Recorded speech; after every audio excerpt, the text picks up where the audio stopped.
Virtualmente todos na Terra, independente de sua religião ou nacionalidade, reconhecem que existe alguma espécie de batalha ocorrendo no mundo entre as forças do bem e do mal. Uma luta colossal entre a luz e as trevas, a verdade e o erro, a opressão e a liberdade, o bom e o mal, e finalmente, a vida e a morte. Qual é a história por trás deste evidente paradoxo? Muitas religiões, assim como a Bíblia, ensinam que além deste véu tridimensional do mundo físico que vemos, existe outro mundo espiritual que não podemos ver. Nesta realidade invisível ao nosso redor, se desencadeia uma batalha titânica entre o herói supremo e justo contra o vilão mais cruel e maligno. A grande pergunta é: quem são esses personagens e como e onde começou esta crise cósmica? Este é o maior mistério de todas as épocas e a história mais fascinante e verdadeira que jamais tem sido contada. Esta crise envolve cada pessoa sobre a Terra. Sim, cada pessoa.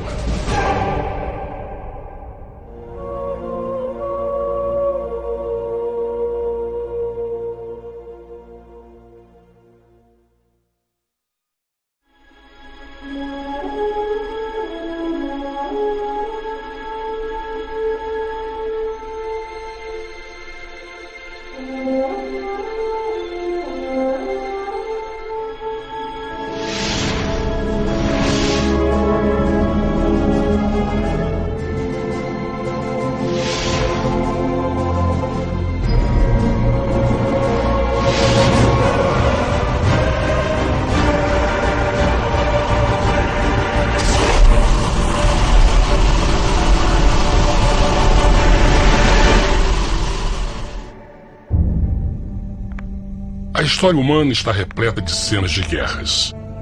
E todas as pessoas já experimentaram conflitos. Mas para entender a origem do mal, devemos viajar ao passado para a Primeira Guerra do Universo. Porque esta guerra não aconteceu na Terra. Antes que o nosso mundo existisse, houve uma guerra no céu. Mesmo as palavras guerra no céu soam como uma contradição. É quase inimaginável para nós que pudesse haver batalhas e conflitos entre as criações de Deus no paraíso. O que pode ter causado este conflito celestial? Graças a um livro antigo chamado Bíblia, temos detalhes suficientes para poder juntar as peças e desatar os nós. Mesmo que trágica, é uma extraordinária e bela história de amor que vai desde o princípio dos tempos até tocar pessoalmente a você, a mim e a cada indivíduo na Terra.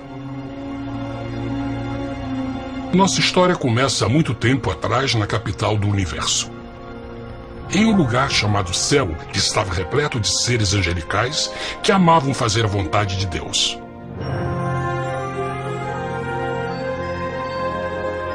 Sob o justo e amoroso governo do Criador, todo o céu desfrutava uma existência de felicidade e perfeita paz. O príncipe supremo do paraíso e comandante dos anjos era o poderoso e amoroso Filho de Deus, mais conhecido com o nome que adotou quando veio à Terra, Jesus. Ele tinha o mesmo propósito e pensamento com Deus, o Pai. O céu, sob o comando compassivo do Pai, Filho e Espírito Santo, provou ser um maravilhoso lugar de paz e alegria. Para realizar as ordens de Deus, a Trindade estava rodeada de um oceano virtual de inumeráveis espíritos ministradores chamados serafins e querubins, mais conhecidos como anjos. Essas poderosas e inteligentes criaturas descobriram que a felicidade estava em cumprir as ordens do Todo-Poderoso.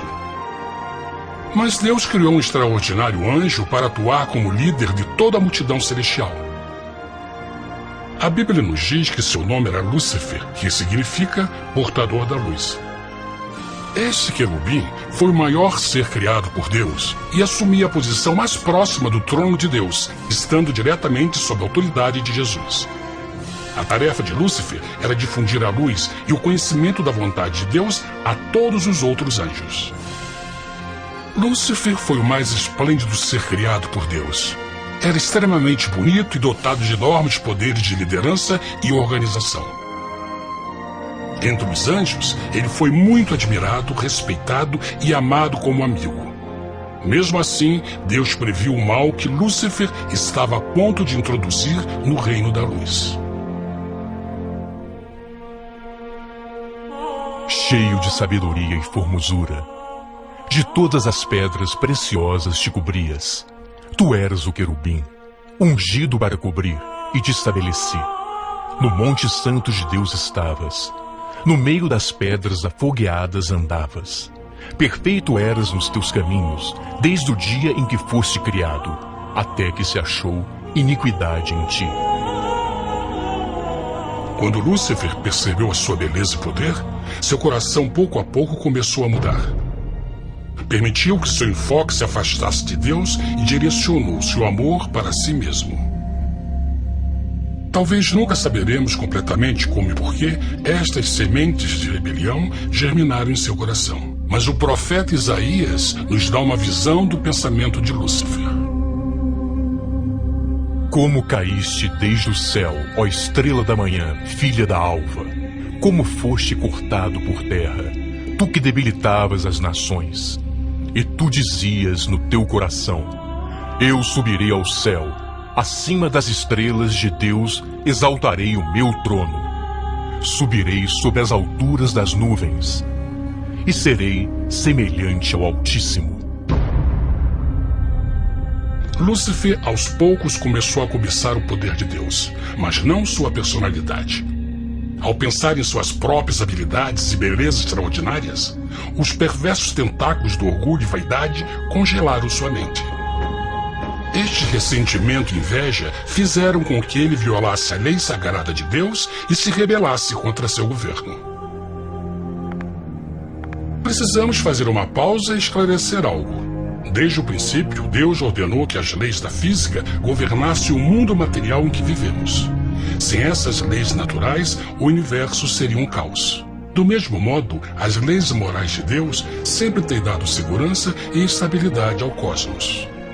Alguns pensam que os 10 mandamentos não existiram, até que o Senhor os entregou a Moisés no Monte Sinai. Mas as Escrituras nos ensinam que os princípios das leis de Deus sempre existiram por toda a eternidade, pois são a base fundamental de seu reino de amor. Seguros todos os seus mandamentos, permanecem firmes para todo sempre e são feitos em verdade e retidão. Os 10 mandamentos são um resumo das características de um Deus de amor. Os primeiros 4 mandamentos descrevem quem é Deus, seu poder, seu território e autoridade. Os últimos 6 descrevem como é Deus, sua honestidade, sua pureza, sua fé. Todas estas coisas sempre foram verdade e sempre serão verdade. Agora, pela primeira vez na história da eternidade, Lúcifer começou a violar esses princípios perfeitos. Lúcifer sabia que se fosse compartilhar o poder e status de Deus, necessitaria de apoio. E deu início ao trabalho. Começou sorrateiramente a circular entre os outros anjos, plantando sementes de dúvida e descontentamento a respeito da liderança de Deus, ao mesmo tempo em que, sutilmente, revelava suas próprias virtudes. Ele insinuou que Deus abusava de seu poder divino e suas leis restringiam a verdadeira liberdade e felicidade de suas criaturas. Com seu raciocínio audaz e poder de influência, Lúcifer pôde persuadir a um grande número de anjos a se unirem para seu motim. Talvez se perguntem, como tantos anjos inteligentes puderam seguir esse desertor? Bom, lembrem que até esse ponto nenhum anjo tinha escutado uma mentira. E nesse primeiro estágio da rebelião, os anjos não perceberam a obsessão de Lúcifer em assumir a posição de Deus. Não sabiam que finalmente ele planejaria a tortura e o assassinato do Filho de Deus na cruz com a intenção de ocupar o seu trono. Estranhamente, Lúcifer pensou que poderia ocultar seus verdadeiros propósitos de Deus. Ai dos que querem esconder profundamente o seu propósito do Senhor e fazem as suas obras às escuras e dizem: quem nos vê e quem nos conhece? Não pense nem por um momento que a rebelião de Lúcifer surpreendeu Deus e o pegou desprevenido. O Senhor sabe de todas as coisas e os pensamentos de suas criaturas. Ele entendia exatamente o que estava se passando pela mente de Lúcifer. E piedosamente Deus advertiu o desgarrado anjo do perigo. Mas no final, o orgulho e a vaidade não permitiram que Lúcifer se arrependesse. Então, iniciou a rebelião total contra Deus em vez da humilde obediência. Alguns podem perguntar, isso significa que Deus criou um anjo defeituoso?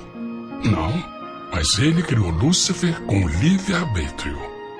Verão que o livre-arbítrio é uma coisa maravilhosa, mas também muito perigosa, incluindo o risco de uma rebelião e a possibilidade de que o amor de Deus seja rejeitado. Vejam que o amor real não pode vir de uma criatura pré-programada e não pode ser forçado, deve ser voluntariamente dado. Por exemplo, mesmo que seja bonito este cachorro robô, na verdade, nunca poderá amar-me. Posso fazer que pareça que me ama, mas só estará seguindo instruções pré-programadas. Não tem opção. Por outro lado, este pequenino está realmente feliz em ver-me. Ele decidiu dar-me seu afeto. E com o tempo, nossa relação se fará mais forte, enquanto eu ame e cuide bem dele. Do mesmo modo, um Deus de amor só quer amor verdadeiro de suas criaturas. E para que isso aconteça, elas precisam ter o livre-arbítrio. A rebelião de Lúcifer é a maior evidência de que ele tinha esta liberdade. Agora, a grande pergunta é: como Deus enfrentaria esta crise? Como lidaria com Lúcifer e com os milhões de anjos que se uniram nessa rebelião? Muitos questionam por que Deus não acabou imediatamente com a rebelião. Afinal, ele poderia facilmente vaporizar Lúcifer com um raio. Mas isto teria solucionado o problema? Não, pelo contrário. Isso só teria intensificado as dúvidas e suspeitas que Lúcifer havia plantado na mente dos anjos. Lembrem que Lúcifer sabia, como ninguém mais, da engrenagem interna do governo de Deus. Sua destruição seria vista como parte de uma grande ramação, e a razão que motivou servir Deus teria sido o medo da represália e não o amor. O Senhor sabia, na sua sabedoria, que a melhor forma de enfrentar a crise era permitindo que tudo seguisse o seu curso. Esta seria a única forma de se assegurar que o mal não se ergueria outra vez. Deixai crescer ambos juntos até a ceifa. E por ocasião da ceifa, direi aos ceifeiros: colhei primeiro o joio e atai-o em molhos para o queimar, mas o trigo ajuntai-o no meu celeiro. Na parábola do joio e do trigo, Jesus descreve que um tempo de crescimento é necessário para que uma planta revele sua verdadeira natureza. No seu entendimento infinito, Deus sabia que com o tempo, o caráter real de Lúcifer seria exposto e que os amargos frutos de sua rebelião seriam vistos. Até agora, os cidadãos do universo não estavam familiarizados com o pecado e até onde os levaria. Mas isso mudaria quando eles vissem por si mesmos sua terrível natureza autodestrutiva. Afinal, a sabedoria e o amor do governo de Deus seria para sempre confirmado e o universo estaria seguro. Quando Lúcifer e seus seguidores revelaram abertamente sua rebelião, o Senhor soube que não haveria paz se permitisse que eles ficassem no céu. Deveriam pôr um limite, entrar em ação e enfrentar os rebeldes. Mas Lúcifer e seus seguidores nunca sairiam por vontade própria ou pacificamente. O passo seguinte foi a guerra. E houve batalha no céu. Miguel e os seus anjos batalhavam contra o dragão. E batalhavam o dragão e os seus anjos. Mas não prevaleceram, nem mais o seu lugar se achou nos céus. E foi precipitado o grande dragão, a antiga serpente, chamada o Diabo e Satanás, que engana todo mundo. Ele foi precipitado na terra, e os seus anjos foram lançados com ele. A Bíblia não revela exatamente que tipo de armas foram usadas durante este conflito cósmico, mas esta guerra foi como nenhuma guerra que os olhos mortais já viram. Apocalipse 12:4 nos diz que finalmente Lúcifer e 1/3 dos anjos de Deus foram expulsos do paraíso.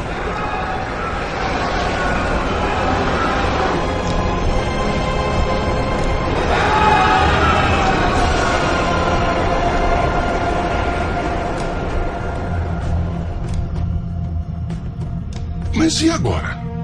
Lúcifer tinha milhões de anjos ao seu lado, mas precisava de um pedaço de chão para continuar sua rebelião.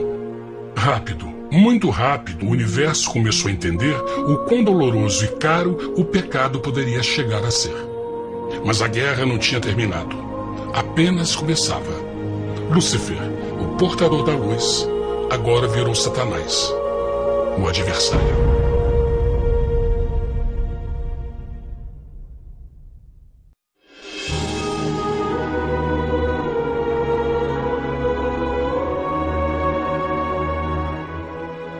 Depois da guerra no céu, Satanás e seus anjos caídos foram expulsos da corte de glória. Por um tempo, o diabo e seus demônios vagaram pelo universo buscando inutilmente mundos que se compadeceram e se uniram à sua rebelião. Enquanto isto, o coração de Deus sentia intensamente o vazio que deixou a perda de Lúcifer e seus anjos. Então o Pai, o Filho e o Espírito Santo retomaram seu trabalho favorito, o maravilhoso trabalho da criação. Decidiram fazer um mundo novo, pleno, com muita variedade e diversas criaturas de amor. Este novo mundo seria único, porque as criaturas principais seriam feitas à imagem de Deus. Para eles, o Senhor também daria o domínio deste planeta novo, que conhecemos como Terra. No princípio, Deus criou a terra. E viu Deus tudo quanto tinha feito, e eis que era muito bom. Que imagem maravilhosa! Deus forma um novo mundo, nosso planeta, Terra. E em cada maravilhoso dia da criação, algo novo e espetacular começa a fazer parte da cena. Por exemplo, no terceiro dia, Deus falou e uma linda e exuberante vegetação fez parte da existência. Plantas de todas as cores, formas e tamanhos. No quinto dia, o mundo estava repleto de espantosas e exóticas criaturas, que podiam tanto se elevar aos céus como deslizar pelas águas azuis. E outras podiam fazer as duas coisas. No sexto dia, houve a introdução de um grande número de animais terrestres. Desde o gigante elefante até o pequeno esquilo, cada um encontrou um lugar nesse novo planeta para viver em harmonia com o resto da criação. E também no sexto dia, Deus criou o homem. E disse Deus: façamos o homem à nossa imagem conforme a nossa semelhança. E formou o Senhor Deus o homem do pó da terra, e soprou em suas narinas o fôlego da vida, e o homem foi feito alma vivente. E plantou o Senhor Deus um jardim no Éden, do lado oriental, e pôs ali o homem que tinha formado.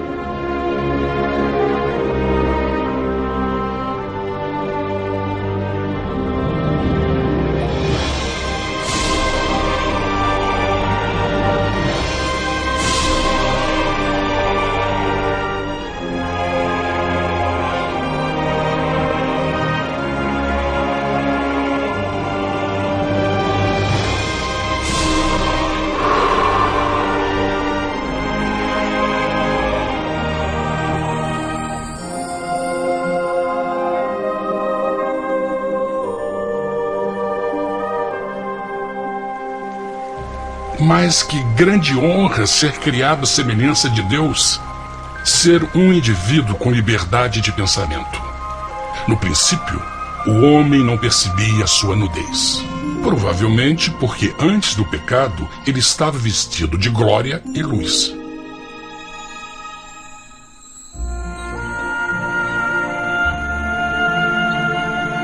Deus também criou a companheira perfeita para Adão, sua bela esposa Eva.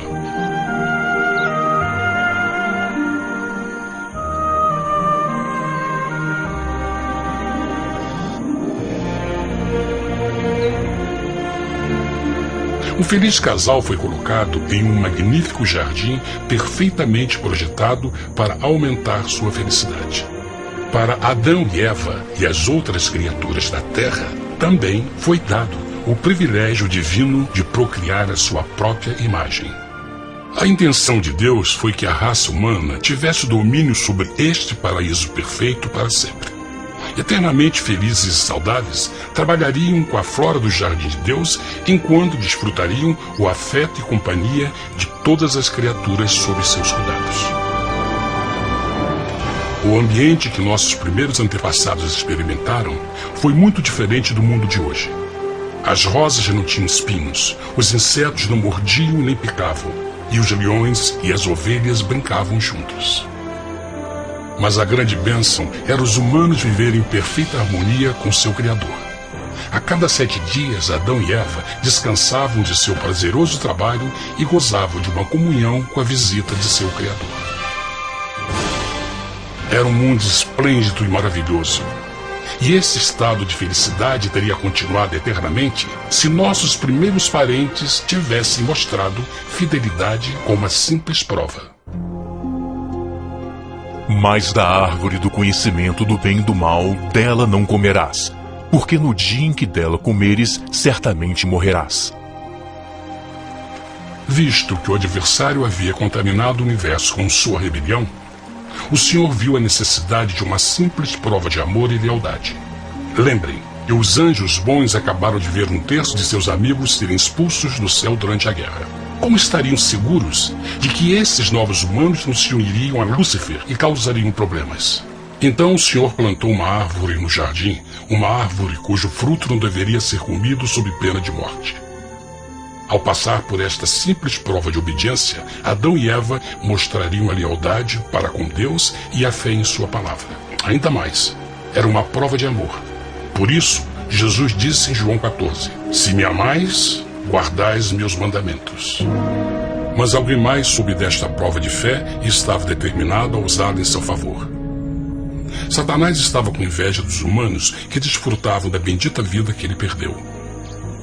Sua feliz existência estava em total contraste com a sua, que agora estava cheia de culpa, pecado e miséria. Com ressentimento e raiva, não estava disposto a deixar o casal em paz, pois o pecado sempre buscará arrastar a outros consigo.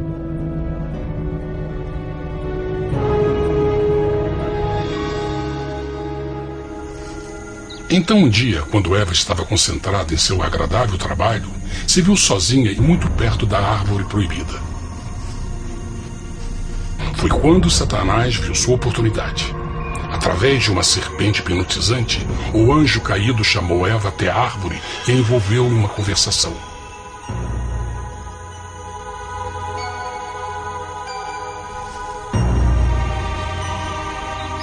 Suas palavras encantadoras foram cuidadosamente calculadas para gerar desconfiança a Deus.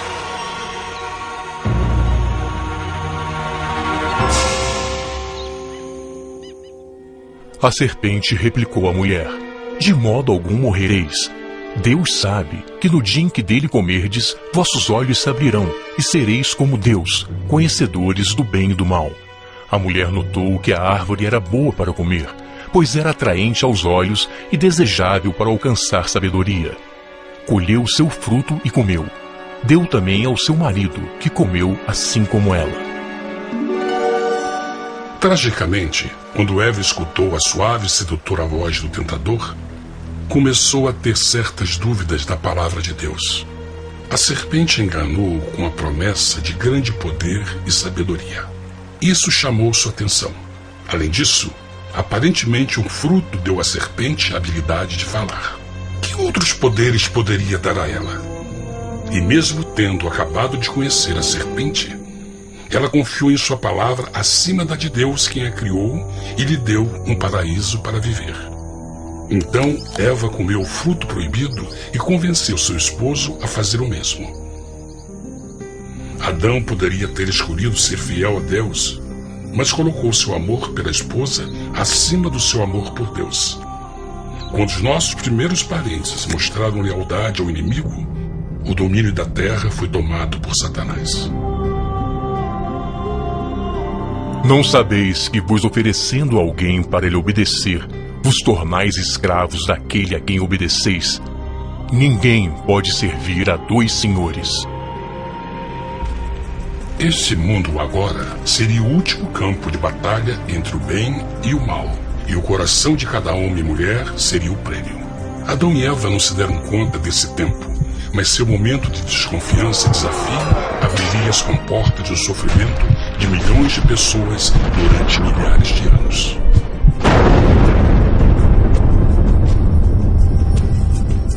Portanto, como o pecado entrou no mundo por um homem, e por ele a morte, e assim a morte transmitiu-se a todos os homens naquele em quem todos pecaram. Nossos primeiros parentes logo enfrentaram o terrível resultado de seu pecado. Em estado santo, Adão e Eva resplandeciam com túnicas de glória. Depois de pecarem, suas túnicas naturais de luz se desfizeram e eles ficaram mortificados com a sensação de sua nudez. Vergonha e temor tomaram o lugar de sua alegria e paz e trataram de cobrir sua nudez com folhas.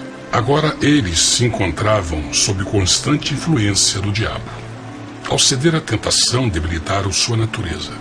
E Satanás ganhou poder sobre a humanidade.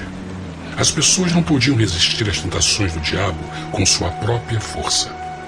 Por último, e o mais aterrador, se encontravam vivendo sob a pena de morte iminente. Deus havia advertido que a desobediência traria a morte. Já tinha experimentado a morte espiritual. Quanto tempo passaria para sofrerem a morte física também?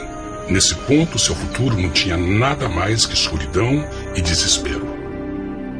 Tendo expulsado o homem, colocou diante do jardim do Éden os querubins com o cintilar da espada flamejante, para guardar o caminho da árvore da vida. Como o pecado provocou a expulsão dos anjos caídos de seu lar celestial, agora pela desobediência, Adão e Eva foram tirados de seu jardim, seu lar no paraíso. Tudo à sua volta estava mudando rapidamente, e a humanidade se encontrou suscetível às dores, doenças e finalmente à morte. Até os animais e plantas estavam infectados pela terrível maldição. Os espinhos e cardos agora pareciam em árvores e flores, e os animais que antes eram gentis começaram a se matar e a devorar uns aos outros. O pior resultado foi que o pecado separou a humanidade de Deus. Mas vossas iniquidades cavaram um abismo entre vós e vosso Deus. São vossos pecados que ocultaram de vós sua face, para não vos escutar. Na criação, foram dados a Adão e Eva a honra de falar com os anjos, e até com o Filho de Deus cara a cara. Mas Deus é tão puro e santo que nenhum mal pode existir na sua presença. Agora que os primeiros humanos tinham pecado, Deus afastou sua santa presença deles para sua própria proteção. O pecado tinha queimado uma parte da alma do homem que já não podia ver a dimensão espiritual. Deste momento em diante, a comunicação com o céu seria limitada. Mesmo com todas estas maldições caindo sobre Adão e Eva, o coração do Senhor se encheu de compaixão. A lei que haviam violado não poderia ser alterada para salvá-los, pois é tão sagrada e imutável como Deus mesmo. O Senhor sabia que havia só uma maneira na qual o homem podia se redimir. Então um plano foi revelado, nascido do fundo do coração de Deus. Um plano para salvar o homem de seu encontro com a morte eterna e restaurar tudo que estava perdido com o pecado. Seria de grande intensidade, alcance e poder, mas seria um plano que também implicaria num enorme sacrifício. O amor de Deus para conosco se manifestou por ter enviado ao mundo seu Filho unigênito, a fim de vivermos por ele. Nisso consiste o amor, não em termos nos amado a Deus, mas em ele nos ter amado e enviado seu Filho para se sacrificar por nossos pecados. As Escrituras claramente ensinam em Romanos 6,23, o custo do pecado é a morte. A lei violada demandava a vida do pecador e só tinha um em todo o universo qualificado como substituto da humanidade. O Criador só podia pagar a dívida de suas criaturas tomando seu lugar. Então Jesus Cristo, o Filho de Deus, concordou em deixar a pureza, glória e segurança do céu. Ele viria para morrer em nome do homem em seu malvado e renegado planeta. Ele nasceria como um inocente e indefeso bebê, suportaria uma vida de dor e vergonha e mesmo assim viveria uma perfeita e vitoriosa vida. Finalmente, ele teria uma morte humilhante para poder ser o substituto da humanidade caída. Por seu sacrifício, a humanidade incrivelmente receberia uma nova oportunidade de ter a vida eterna. Seu sangue seria o resgate para um mundo captado por Satanás. Este maravilhoso plano de redenção foi graficamente ilustrado no sistema de sacrifício de animais ordenado por Deus depois da queda do homem. O Senhor tinha avisado Adão e Eva que iriam morrer no dia em que comessem do fruto proibido. E como que permaneceram vivos? A Bíblia nos diz que imediatamente depois do pecado, Deus providenciou roupas na forma de peles de animais. É bom notar que o Apocalipse se refere a Jesus Cristo como a ovelha que foi morta desde o princípio do mundo. Isto indica que uma ovelha foi sacrificada no mesmo dia para prevenir suas mortes imediatas. Pela fé, neste sacrifício, suas mortes foram simbolicamente transferidas deles para a criatura inocente. A ovelha certamente era a representação de Jesus. Assim, um raio de esperança foi dado em uma situação de escuridão e desespero. Através do arrependimento e a fé no sangue do Messias, qualquer humano poderia uma vez mais ser filho de Deus. Mas mesmo com este grande plano para a humanidade, Satanás ainda tinha o domínio da terra. E a vida na terra não estava fácil. No mundo haveis de ter aflição, mas coragem, pois eu venci o mundo. Naturalmente, muitos se perguntam, como um Deus amoroso e poderoso permite dores e sofrimentos no nosso mundo atual? Mas está claro desde o Gênesis que Deus nunca quis que nós tivéssemos o conhecimento da dor dessa vida. Quando o mundo saiu das mãos de Deus, a terra era um maravilhoso paraíso.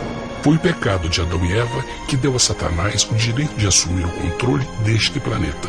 Devido à sua trágica eleição, o diabo e seus súditos ganharam o poder de tentar e atormentar os humanos, introduzindo a doença, a dor e o sofrimento. Talvez fosse melhor perguntar: por que Satanás não tem o controle total da humanidade? A resposta é Jesus Cristo. Talvez já perceberam que a morte de Jesus na cruz deu a cada um de nós a oportunidade de sermos salvos, mas na verdade fez muito mais do que isso.